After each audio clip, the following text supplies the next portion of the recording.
Bon, dans cette vidéo, je vais vous présenter Stitch.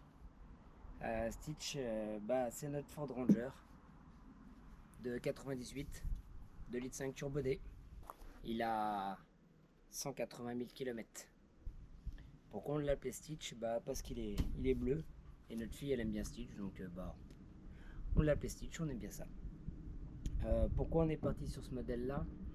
Parce que c'est un 2,5 litres turbo D, c'est un moteur fiable, sans électronique, facile à mettre les mains dedans, partout où on sera. Il va nous suivre tout le long de notre voyage, on l'espère, sans problème. Je lui ai apporté quelques modifications, châssis, amortisseur. Je vais vous expliquer tout ça dans cette vidéo. Et puis, je vous montre comment il était avant, par des petites photos.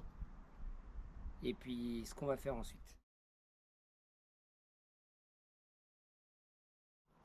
Bon, comme vous pouvez le voir, il a plus du tout la même gueule qu'au départ.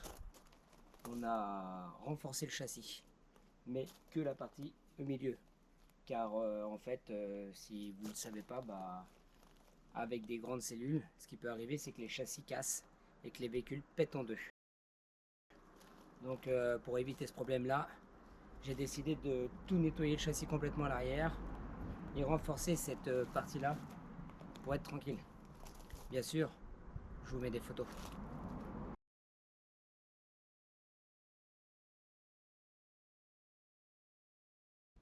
Donc comme vous avez pu le voir, après le décapage du châssis et tout ça, renforcement du châssis, on s'est attaqué au plateau.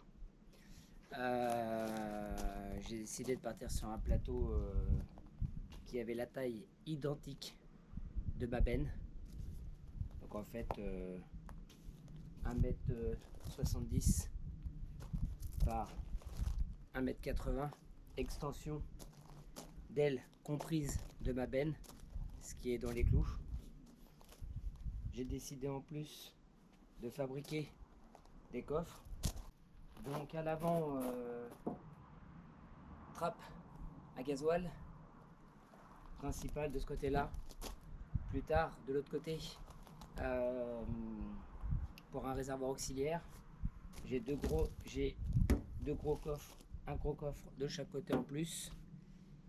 Et puis cet hiver on va finaliser un autre coffre à l'arrière pour pouvoir ranger mes supports pour lever la cellule, pour la mettre sur le châssis et pour la retirer.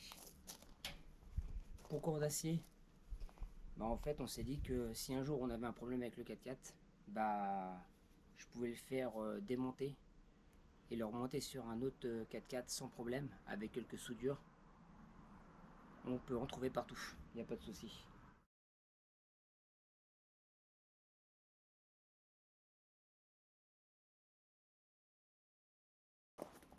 Après avoir créé le plateau, donc monté, peint le plateau et tout, on a renforcé encore les suspensions. Donc pour cela, j'ai mis un système de boudin d'air de chaque côté au niveau du pont que je pourrais gonfler en fonction du poids de la cellule. J'ai une demi-lame en plus de chaque côté, plus 450 kg. Et j'ai des amortisseurs renforcés, ce qui permettra de bien encaisser les chocs et tout.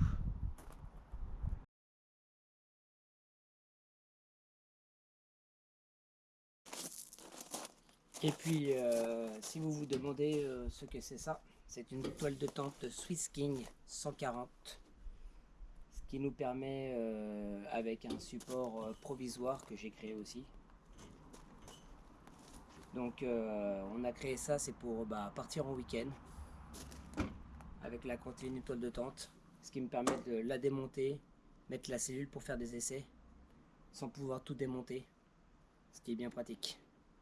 Et puis pour tout ce qui est le Raptor qu'on a fait sur le 4x4, je vous laisse la vidéo, n'hésitez pas à la voir. Et dans la prochaine vidéo, je vous ferai à peu près la même chose pour vous expliquer la conception complète de A à Z de notre cellule.